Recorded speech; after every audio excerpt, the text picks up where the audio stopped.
Welcome everybody. Thank you for joining me today. First of all, we're going to be speaking about gaining clarity on your strategy. Sometimes you can have a great strategy, but there's just missing a cable. So you have to be willing to adapt and change your strategy as you go along, but you still have to have a strategy. A little bit about myself. Manny Hoffman, CEO of PTEX Group. We're a business and branding agency. We welcome you to visit our booth to learn more about our services. Today we will not be talking about any of our services that we do. Rather, we'll share with you some leadership strategies to help you grow your business.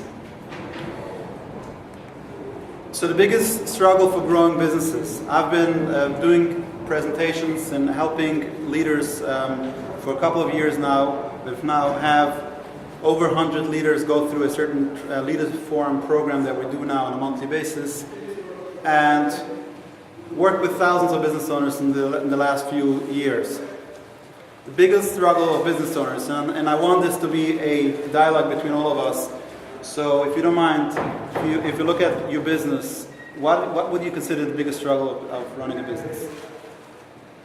You?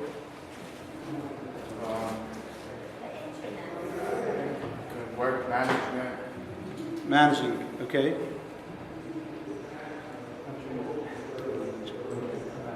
Okay.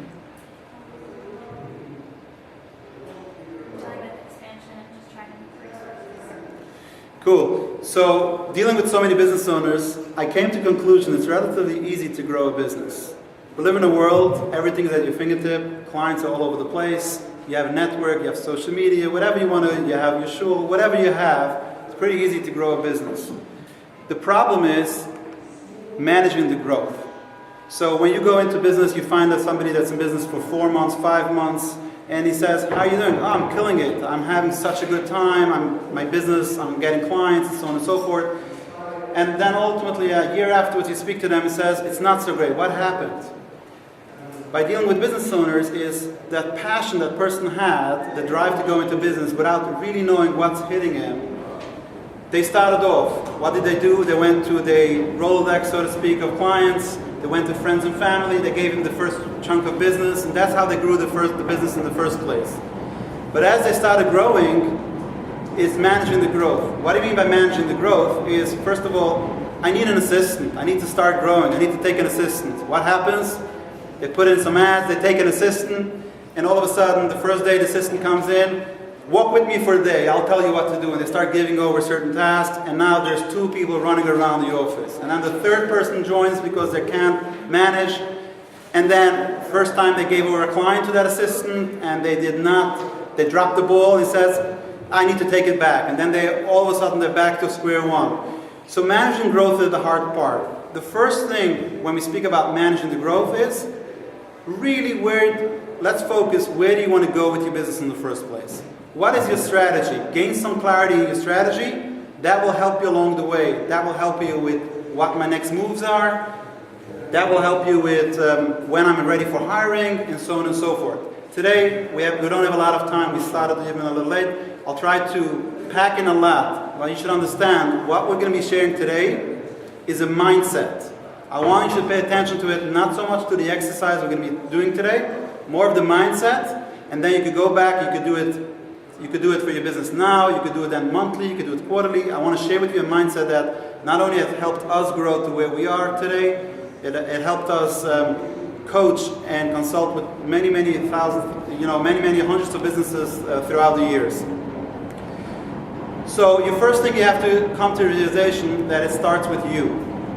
Don't outsource it. Don't give it to people to help you with strategy. They could come in and help you and guide you. But if you don't own the strategy of your business, nobody will own it for you. So starting off, you need to be able to adapt. You need to be able to stay focused. You need to be able to zoom into the strategy that you need to do. It starts with, you need to start taking action.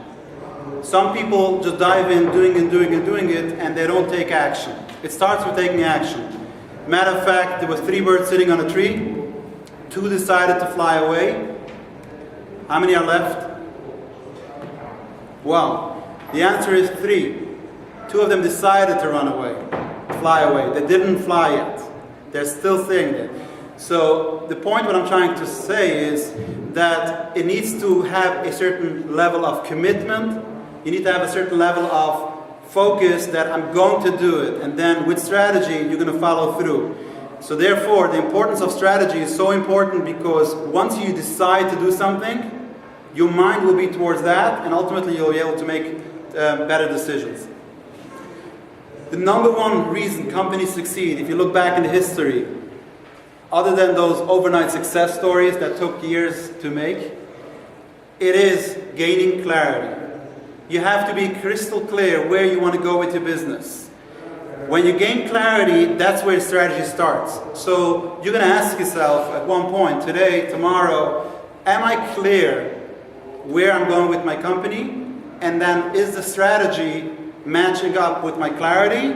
And then is my priorities, tasks, and goals that we'll be speaking soon about, are they matching up with my clarity? Without strategy, execution is aimless. And without execution, strategy is useless. So it's important to have the mix of all of those, but the right amount of all of those.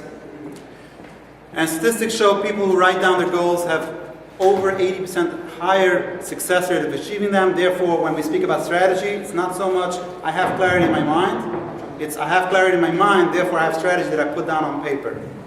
So how do we gain clarity? So as we speak, and as I said before, I'm going to share with you a mindset. And please, if you pay attention to what we're going to be discussing today in the next 30 minutes or 35 minutes, this is will change the way you look at projects. This is the way they can change the way you look at for opportunities as well. So it's a 3-step strategy and goal setting process. It starts with a strategic SWOT analysis, and we'll talk about it in just a moment. Based on that, you have to identify your priorities, and then you set SMART goals. And let me get into it. The first step of achieving success in strategy is take note of your accomplishments and lessons learned. I've been doing this for a long time, and I have paused at this and I said, before we go into strategy, could anybody mention something that I've accomplished they're very proud of? And they thought about it, and then they mentioned to me, oh, I landed this big client. So I went in and asked them, you landed this big client, could you share with me how you landed that big client? And he told me, well, I went to a networking event, and I went all out. I went to different people, and I started strategizing and networking, and then all of a sudden they gave me the business card, and so I asked him, since that event, how many events did you go? He said, none of them. So that means you never learn from your accomplishment. If there are certain things on your list that are accomplishment, you always have to learn from that, and that should be the first step towards the strategy. How could I do more of those same things? So we always look for the new, we always say that business owners, especially entrepreneurs, are always looking for the next big thing, the next shiny object. So a few weeks ago, somebody called me up, and a cold call, and they told me that they have this new major technology that could help me, and they could give me insight on my social media and this and that. I told this person, I'm sorry, thank you for calling me, but I'm really suffering now from SOS, and don't bother me. He says, I'm so sorry I called you, I hope you feel better. It says SOS stands for Shiny Object Syndrome. And I have a lot on my plate, I'm not ready to do something else. So I want you to tell, the reason I'm telling you that is that when you do those type of things, and you could technically, will take a few minutes soon, but start thinking, what is something that I accomplished and lessons learned from that? The same thing is with, it doesn't have to be a certain client, it could be a process in your business. For instance, one of the times we said it, basically a client that the sales process was a terrible sales process, negotiating, terms, so on and so forth, and then they took the client, and then the client didn't end up paying them. What is the lesson you can learn from that? How could you create a process based on that? Or you had a situation where you messed up on a client's project. What is the lesson you could learn from that? So it's important before you start new strategies, before you start, what is the next big opportunity in my business? First, look back at the last 12 months and use that as a sounding board to start off with what is the accomplishment that I've done? What could I learn from that lesson? Maybe I could do something more about it.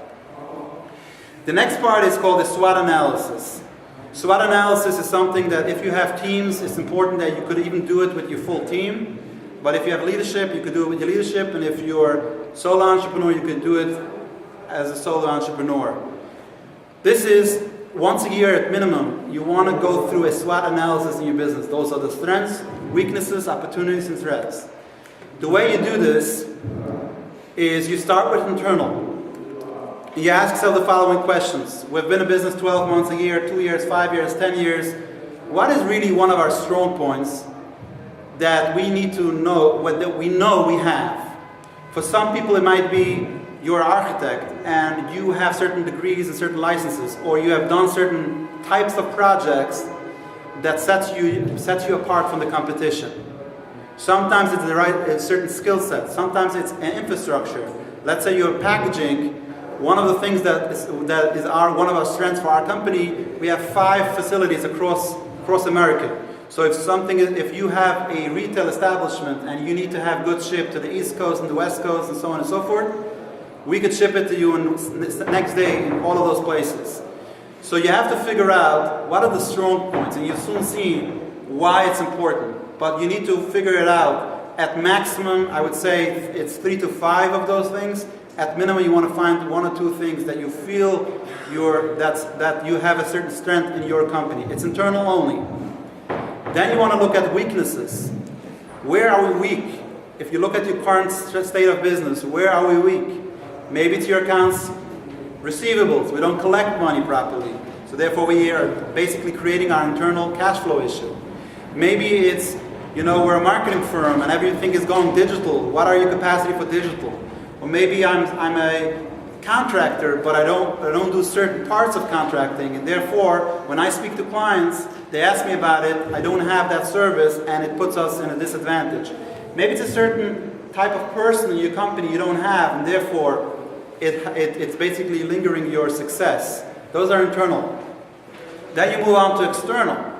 You look at the marketplace as a whole, and you ask yourself, what different opportunities are out there that maybe I didn't think of before coming into this session, or before you did the SWOT analysis, that maybe I could go after. One of the times we spoke about, when you did a SWOT analysis with a certain company, they're in the promotional business, selling for end users.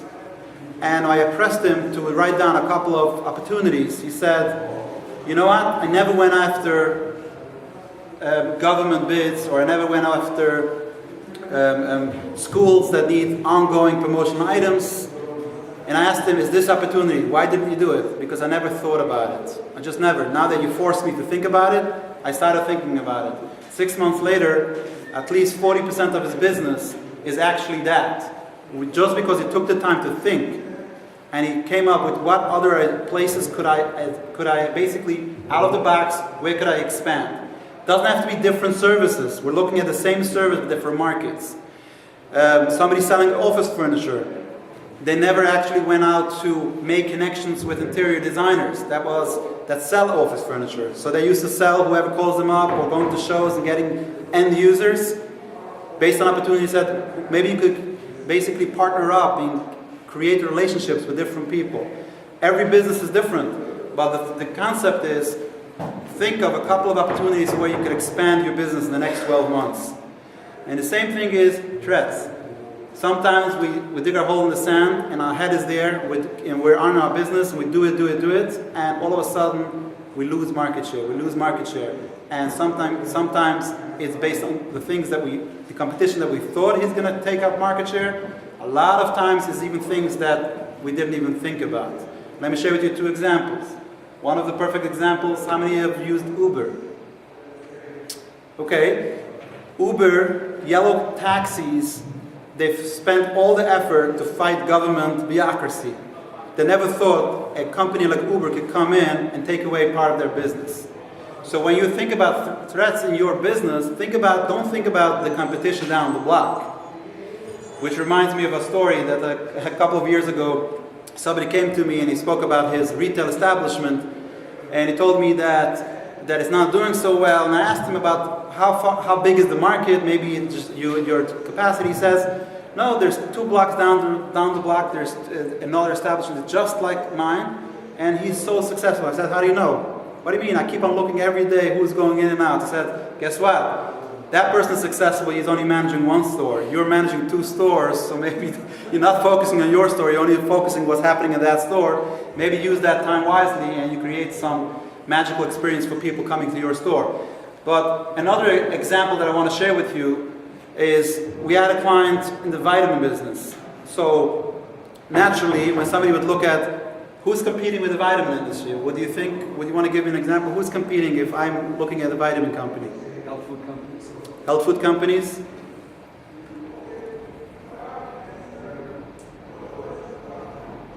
Competing brand, pharmacist, competing brand. So that's the normal circumstances. Somebody will be a vitamin company. The first default view on the on the landscape of business would be, oh, who are my competition? Yeah, we found out doctors are the #1 competing company for them. Why? Because if somebody goes to the doctor and they say, I take fish oil, and the doctor says, oh, this is nothing, you're wasting your money. In 1 second, they lost a customer, no matter which brand they take. So for that client, we develop partnership with doctors to show them what's behind the vitamin. Stores is another example, because you're in the hands of those store owners, those people at the counter, to decide which brand to give you. So when you do this for your business, you start creating a totally different landscape of how you're going to operate your business. So what I want to take, we're pressed on time, but do work with me, because I want this concept that I just shared with you to sink in. On your chairs, there's a document that I created just for this presentation. And just give me one thing. Try to put one thing on this, because that's how you're going to get the concept that we're trying to share. Then you can do it a lengthier process. I'm not expecting you to take your full business and do it right here. So an accomplishment, maybe something you learned from that accomplishment, and then you're going to put one thing that you feel your company, the strong point of your company, the weakness of your company, opportunities and threats.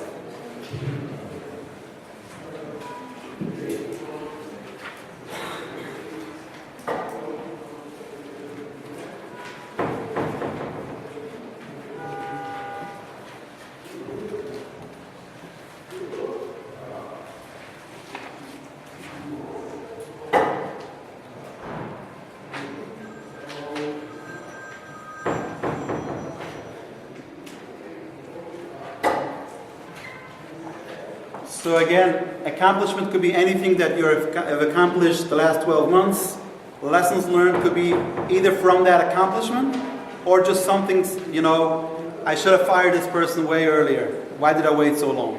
You could put it as a lesson learned, because that will give you strategy to look at your additional employees.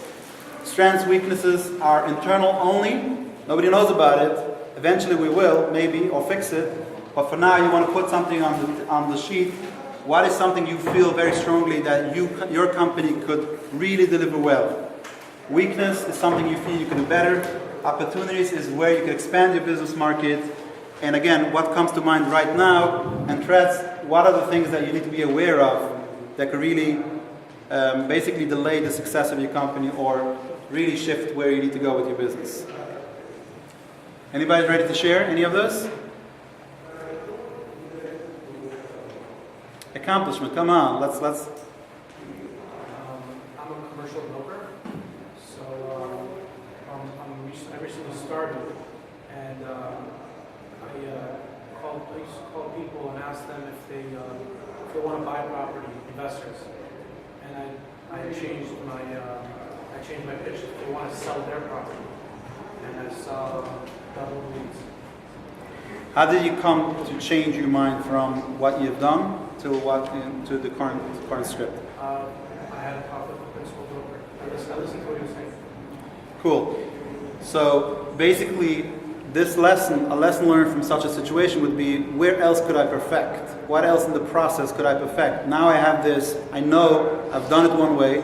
I've listened to some support and feedback from a senior person. They gave me support and I've perfected it. I'm seeing success of it.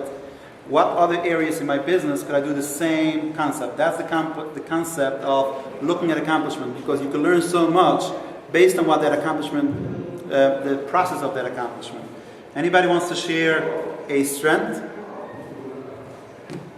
Come on, now's the time you could share something about your business. Maybe there's another client sitting in the room that could use your service.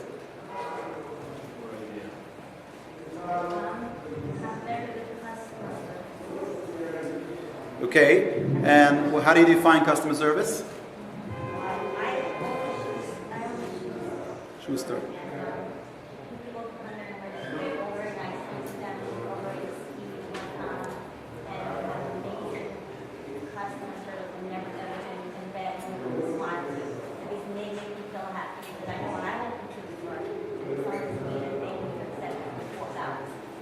Cool. So something like that, we'll see soon how that plays a role. She is going out of her way to do great customer service. Sometimes the customer feels it, but they really don't recognize that this is what we stand for. And sometimes all new employees don't realize this is the type of service we need to give over here. But ultimately, when we need to differentiate ourselves down the road from our competition, and when somebody says, well, I could buy it on Amazon for a little cheaper, or I could buy it there, or I could buy this and that, well, this is what we offer. And speak to our clients for reference. So ultimately, you could back it up with social proof, so to speak. So it's important to not only give that service, the idea of the strengths is how could you extract that and eventually put it into a sales pitch when it's appropriate and when you need to have that.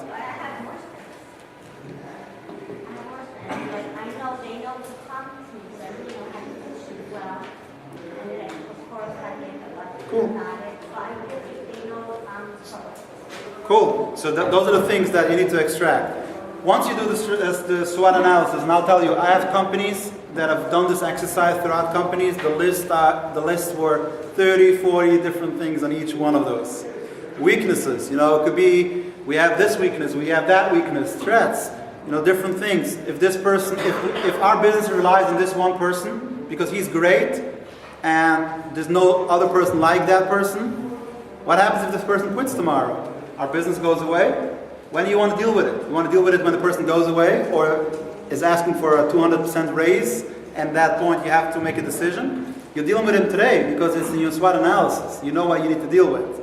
The same is some business owners are so invested in their business and they can't take a day away from the business because nothing will fall in place. That's something that you need to be focusing on. And sometimes you don't have the time to start thinking about it. But when you do a SWOT analysis in your business, those things start to pop up on a sheet of paper, and then you start prioritizing which ones we're going to tackle. Okay, so any questions on SWOT analysis? Okay, so this is the first step you do. So you start off with accomplishment, lessons learned, you move into a full SWOT analysis. After that, you start identifying your priorities. Okay, what do you need to address right now? What roadblock has been holding you back? And what is a possible solution? Everything, I have news for you. Everything, and I mean everything that could be challenging for any of us, we could put on paper, somebody else has done and has figured it out. Nothing is unique to our situation. We do marketing, we do branding, we do different things for companies, and first meeting is always, our business is different. You have to understand our process is different, our business is different. We do leaders forums, as I mentioned before, and everybody asks me, what type of businesses will be there? Because my business is different. I've had diversify every group of people that we have, deliberately are totally in different industries, from solo entrepreneurs, just starting off with having certain businesses, and to people selling airplanes, to people on Amazon, to the weirdest combination of people. When we start speaking about challenges, everything basically lines up. Oh, you have that challenge? I had a similar challenge. Maybe not exact details, but the structure of it is the same. So once you have a SWOT analysis, certain things will come up and say, wait a minute, these things are really high on my list. Maybe let me highlight it, or let me pick 3 of them. Let me start doing those things. Those become my priorities.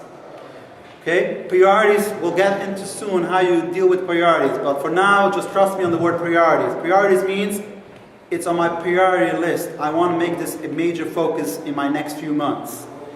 Now, once you have the priority list, you start saying, okay, what is it that it's on my priority list? What was holding us back? Why didn't we advance that till now? And what are possible solutions? Okay? Give you some examples to put things in context. One of the people that I spoke to said, if only we would figure out our inventory. Our inventory is all over the place. We ship, and this company's millions of dollars of sales. If only, I think we have millions of dollars in inventory unaccounted for.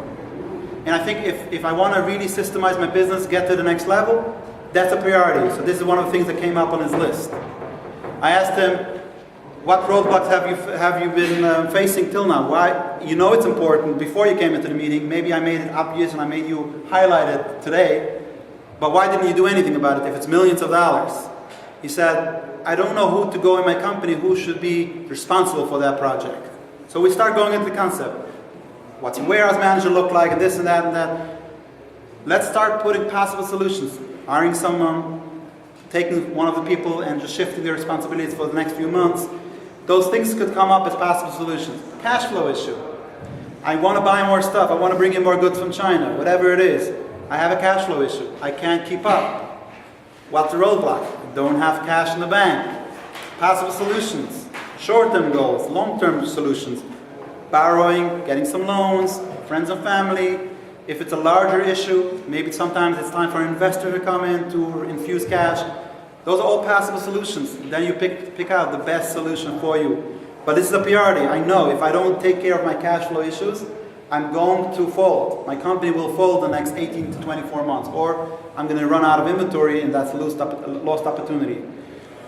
So once you have the SWOT analysis, you're going to shift to major priorities in your company. Any questions? Once you have the priority, this is, if one thing you're going to take out of today's event, in today's session, I want to share with you this, because this is critical. People confuse the following three. There's something called priorities, and then we have goals, and then we have tasks. People confuse those things, and they say a task is a goal is a priority. How do we differentiate it? And I want to teach you today to look at certain projects from now on the same way. A priority is a long-term, overarching goal, usually achieved on a company level. Let's take an example. I spoke to a person, he said that we need to become a paperless company. All our vendors are paperless. All our customers are starting to ask for paperless, but we're very old-fashioned, still pen and paper. We send invoices in this way, and we do purchase order in that way. We need to become, this is a priority. Why? So much wasted time, energy is going in the last 12, and I could look back in 12 months. How did he identify this? Because he did a SWOT analysis. He looked at everything, all people, processes, and he figured out we need to focus on becoming a paperless company. The priority became now, we're going to become a paperless company in the next 12 months, for instance, yeah? But this is across the board. Now he has to map out and say, if we really want to become a paperless company, what do we need to do? Our systems need to be up to date. Our client communication needs to be up to date. Internal processes need to be up to date. So it's not a one singular piece. It's multiple pieces that have to come together if we want to confidently say that we're now paperless. So the priorities for the year that takes overarching goal for the company. A lot of companies become, this year we want to be very customer-centric. We want to do all kinds of customer-centric. Now they're going to, with that priority, they'll figure out where can we infuse customer experience better. The in-store experience, the communication online, our website, whatever it is. Then you go to goals. The goals are broken down into parts, usually achieved on a team level. Now you take the priority and you say, okay, those 3 people are a team. You work in our purchasing department.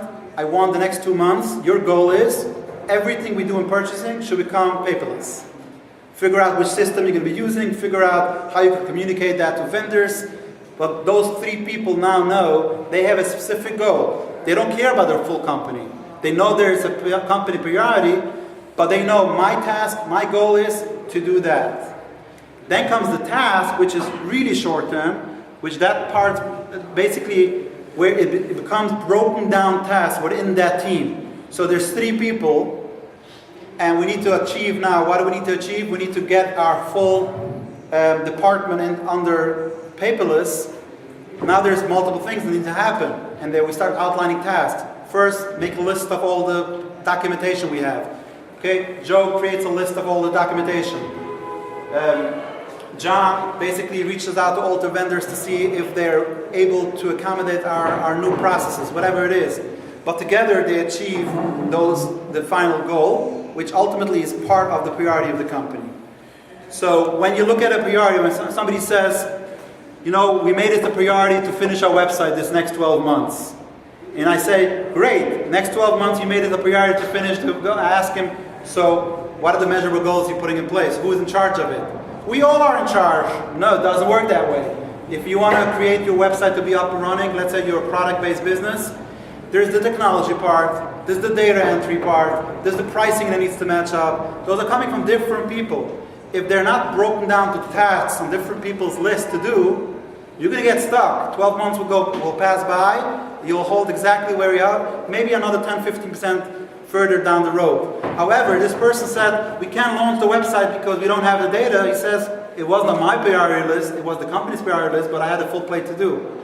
So if you can't take the priority, break it down in goals, and then give it to specific people as tasks, you won't be able to achieve the priority. And ultimately, people are fooling themselves if they say, we have a company priority to achieve that, because they're not putting in things in place in order to accomplish that. Now, if you ask me for a formula, what I've seen working in different companies, do not undertake more than 1 to 3 priorities. If you're a smaller team, start with 1. And maybe make it the next few months priority, next month or 2 priority. 1 or 3 priorities is maximum. A company cannot have more than 3 priorities. Do not exceed 3 to 5 quarterly goals. You cannot achieve more than 3 to 5 goals. And break it up in daily tasks. So when you give a person a task, tell them, let's set a deadline. Tomorrow I want you to accomplish this. This week I want you to accomplish this. And then ultimately constantly move the needle towards accomplishing all tasks that are basically needed for that goal that ultimately lines up with the priority of the company.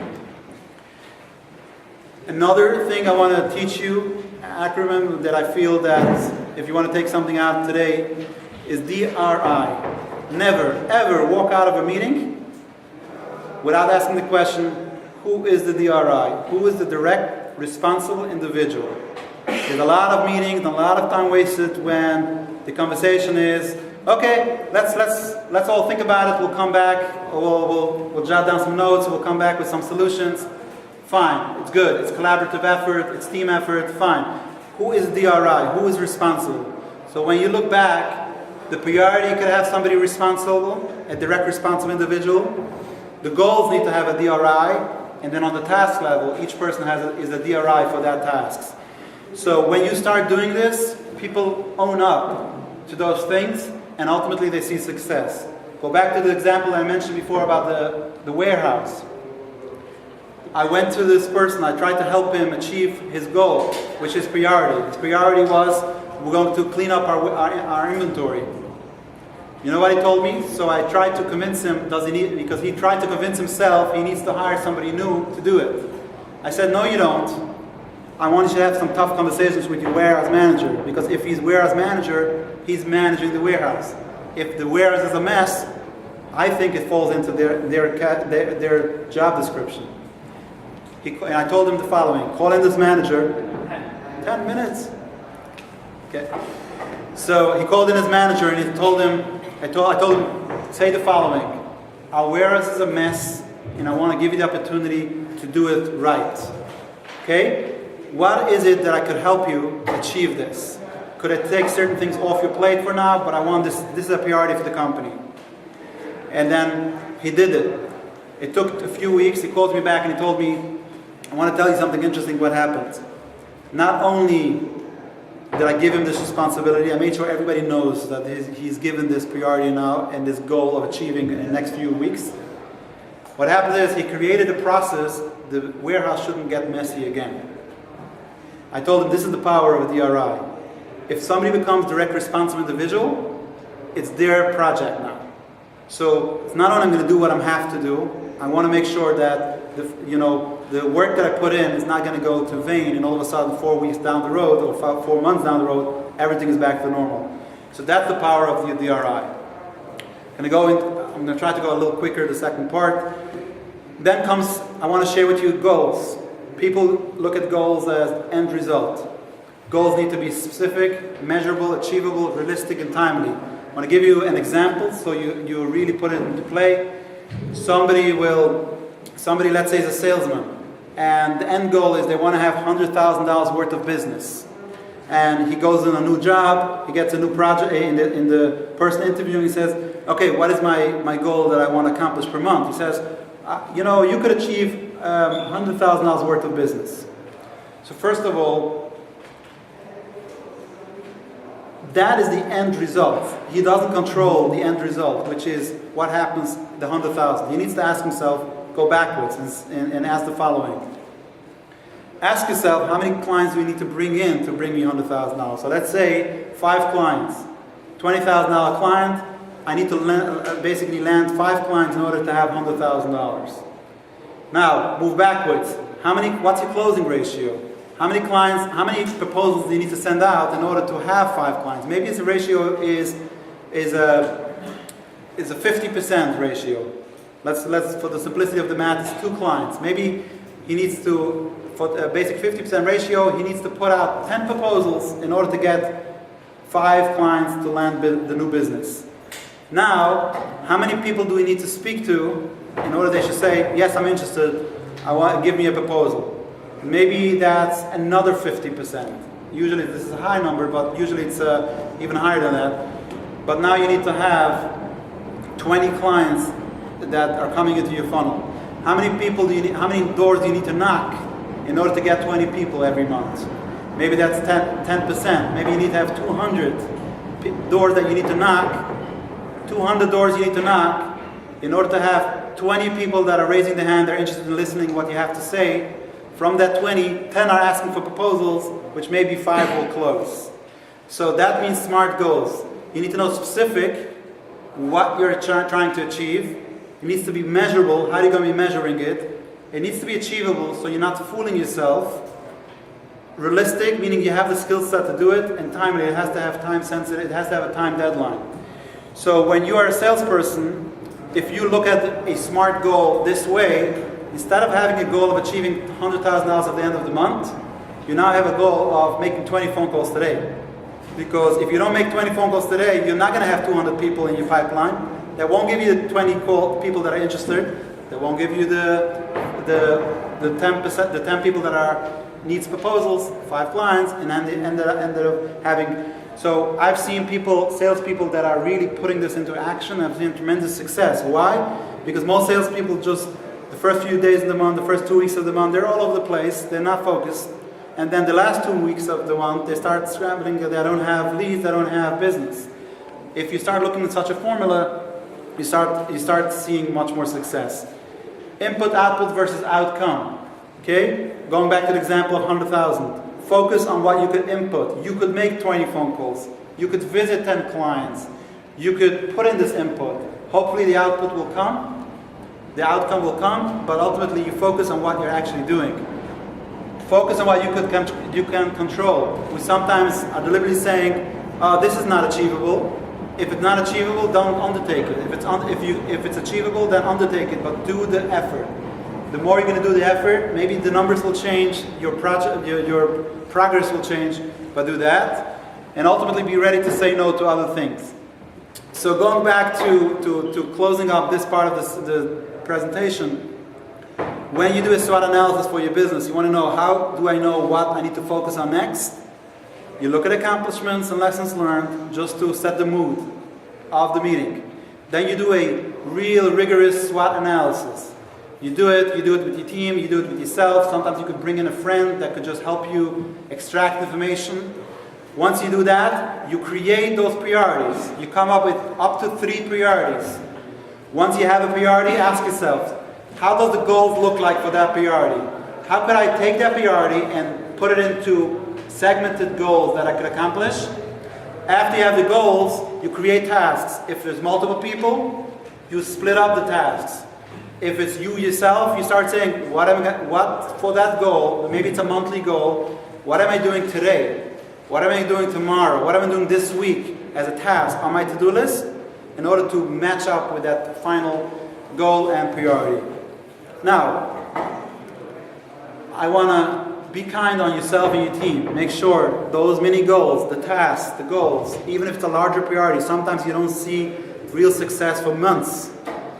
Make yourself benchmarks and celebrate accomplishment. The best medicine for your mind is, yes, I accomplished something. So don't be hard on yourself. As soon as you hit one of those check marks and stuff, celebrate those accomplishments.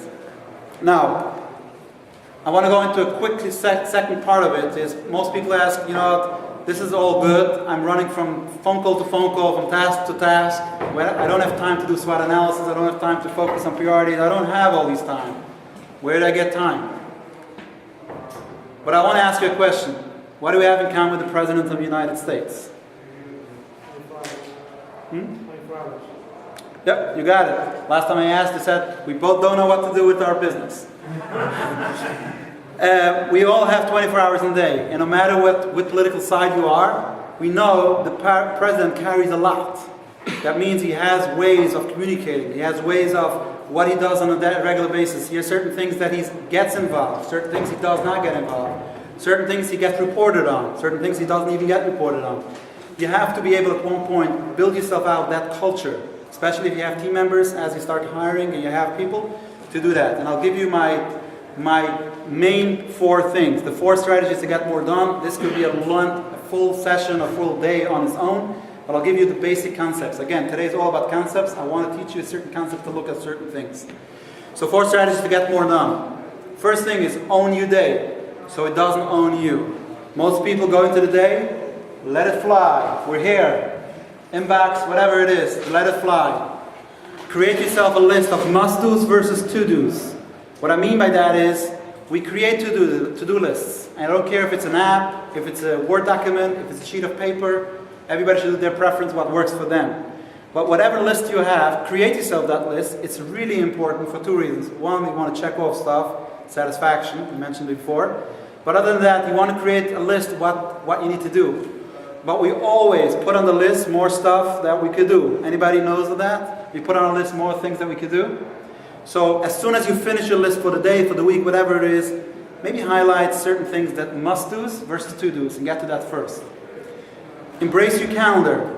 Use your calendar. I don't care if it's Outlook, if it's Gmail, whatever it is. Don't use it how we used to use it, which is, I'm scheduling a meeting, so let me invite somebody, so I'm sending a calendar invite. Use it for yourself. Block out time. If you have once a month that you want to do a SWOT analysis, once a month you want to review reports, you want to look at the financial health of your company, you want to look over your sales strategy, block it out in your calendar. If it's not in your calendar, it will not get done. It's going to always be pushed off, especially if the things that we expect something to not be that exciting from that after we do that report or whatever it is. We always tend to look at the next, the SOS, the shiny object syndrome. So make sure you use your calendar wisely. Use it for whatever you feel you need to do. SWOT analysis, reviews, meetings with the internal team, do that. Decision or discussions. We all have meetings, we discussed it before. Some of them are very important. Some of them are a waste of time. We all know that. We go to meetings, we're called to meetings, and some of them are a waste of time. We have implemented a process before we go into a meeting, when the invite goes out, everybody that's invited for that meeting knows, will this be a discussion or will this be a decision? Why is that important? Because as soon as we know if it's a discussion or a decision, how many times have we arrived to meetings, by the way, this and this person didn't show up. Why? He had a flu, he couldn't come in. So if it's a decision, and his opinion is critical, why are we wasting everybody's time? We're going to have another conversation, or we're going to repeat the whole conversation because that person won't have all the information. So right away we know we can't have a decision without him. Cancel it. Don't waste everybody's time. So it's important you have that formula of discussion or decision. Refresh syndrome. Okay? We live in a world of refresh syndrome, which means by that is, my friend once told me that, I asked him, he's the CEO of a large corporation. So I asked him, how do you get promoted to be the CEO of this large organization? So he told me, I started over in the mailroom. I actually took the bulk USPS boxes and I was used to give it out for all of my people by segmenting by department and by people. Then I moved up the manager to clerk, and then I moved up to customer service, and then up to the CEO. And you know what you're doing now? You're back to the mailman. You're constantly refreshing your inbox to see who is going to disturb my day next. Who is disturbing? Same way you started off being in the mailman guy, you're back there. Delegation, I'll have to cut short. So there's 5 levels of delegation, and I'm going to give you a bonus. I'll send it to you in PDF afterwards. So we're going to go quickly. Delegation is an art. Most people fail in delegation because they don't start off the delegation process right. We hire someone out of college, a new kid off the block, and we're so overwhelmed. We say, "Just go, do it." And all of a sudden, the return, what we get in return is not what we expected, and then we lose the trust. Never use that person again. We don't delegate. We micromanage. The second part, if you really want to free up your time, you have to learn the delegation process. We don't have the time to go into the 5 levels of delegation, but this is critical. I could say myself, people that I've trained this process have never looked at delegation the same way. So you want to learn the 5 levels of delegation. It's a trust level. You have to move up the ladder as you start giving tasks. I can't go into details on that. The monkey analogy, okay? You have to support your people. But look at it the following thing. Every time somebody knocks on your door and walks into your office, he says, "Manny, we have a problem." What is it? This and this client called and you need to do this. Think about it, this person is holding a monkey on the shoulder. If you tell them, "Sure, I'm going to help you out," and that person walks out and I'm going to take care of it, basically the person is putting the monkey on your desk. If the person is putting the monkey on your desk, by the time you end the day, you have a zoo on your desk with all kinds of things that you didn't plan on doing. Support your people. 2 things I could tell you how to do it. First thing is, if a person tells you, needs your support immediately, rather do it with the person right there and then sending out the person saying, "I'll do it for you." You're not doing a favor for that person by telling the person, "I'll do it for you," because then it's on your desk and you have the monkey. The second thing is, try to segment those timing and ask the person, "Could you come back later?" You'll find out. When you're done, just tell them that whoever's continuing time is coming in 5 minutes. Sure. Okay. The second thing is, if you need to support your people, I've found out most people, when they find you in the hallway, they tend to right away come over. "Manny, we have this challenge. Could you help me out? I need to figure out how to do this." And you tell them, 4 o'clock, I have some time. Let's catch up on 4 o'clock. Usually when 4 o'clock comes up, it's done already. They're taken care of it. So the monkey analogy is, look at times when you take somebody's monkey. If you want to support them, help them, give them back the monkey. Last but not least is the 80-20 rule. 80% on your business, 20% in your business. At one point, not everybody has the leverage to do this right from when they start off and before they have staff members, but your end goal needs to be 80% of my time as the business owner is I want to focus on the business. How could I grow the business? How could I improve in Swot Analysis stuff? How could I improve our processes, our business model, new services, new products? 20% in the business. You know when? High-level clients, or if your team messes up and you need to bail them out. That's the nature of business. Some people are 60-40, 70-30, but your goal eventually needs to be the 80-20 rule. So if you want to have a quick glance on what we spoke today, remember done. Delegation, learning the art of delegation, and as we couldn't get into the details of it, I would love to, but time doesn't allow. I'll send you a PDF that has the full scope of delegation, the art of delegation. Own your day, no more monkeys, and the 80-20 rule. At last, when you do those type of things, people always overcomplicate things. Don't let perfection get in the way of progress. Always remember, version 1 is better than version none. So if you know you need to do something, start doing it, because version 1 is always better than version none. I always ask you, I go to a lot of conferences. We don't have time maybe in the room. As you go out of the room, whatever, take one thing you learned today, one thing, and try to figure out a way you could implement it within the next 7 days. Magic.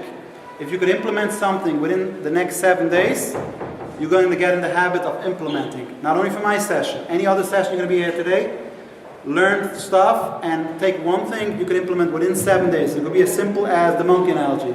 as simple as working the calendar differently or doing any of the creative stuff.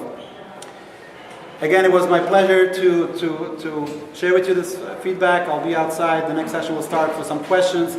I do want to tell you that this is part of a program we do, a full day training for business owners. This is just one part of that full day. You could text the word leader to this number. You'll get the free delegation guide, plus just free information about the leaders forum if you're interested. No obligation, but you will get the free delegation guide. So again, it's leader to 718-831-6866. It's also over here if you just want to take it. The number is over here. Free information, you can text and you can get more information on the leader forum. Again, it was my pleasure. Just take action. Without action, nothing happens. Thank you. The next session will start, so whoever wants, he told me to announce that you can stay seated, or the next session will start.